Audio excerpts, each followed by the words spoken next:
Pemirsa, sehari setelah ambruknya toko retail modern yang terdiri dari 3 lantai di kawasan Jalan Ayani, Pal 14, Gambut, Kabupaten Banjar, Kalimantan Selatan, manajemen Alfamart melalui Government Relations Senior Manager Alfamart didampingi Branch Manager Kepala Cabang Banjarmasin langsung mengunjungi rumah korban yang meninggal dunia wayah kejadian tersebut beisukan Selasa 19 April 2022.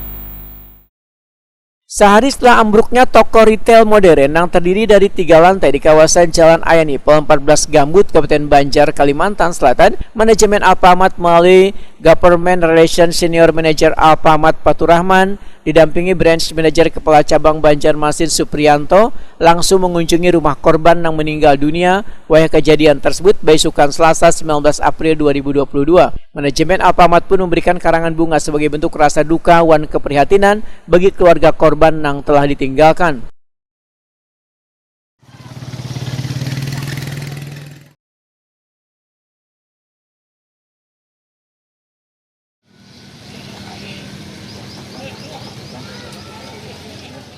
Government Relations Senior Manager Alfamart Faturrahman didampingi Branch Manager Kepala Cabang Banjarmasin Supriyanto Etakuni Prima TV memedahkan kedatangannya ke rumah-rumah duka ini sebagaimana yang diamanatkan manajemen Alfamart adalah untuk memberikan doa wan keprihatinan pada keluarga karyawan yang tertimpa musibah. Menurut Faturrahman, dalam kesempatan ini diserahkan pula santunan sebagai bentuk keprihatinan bagi keluarga korban yang telah ditinggalkan.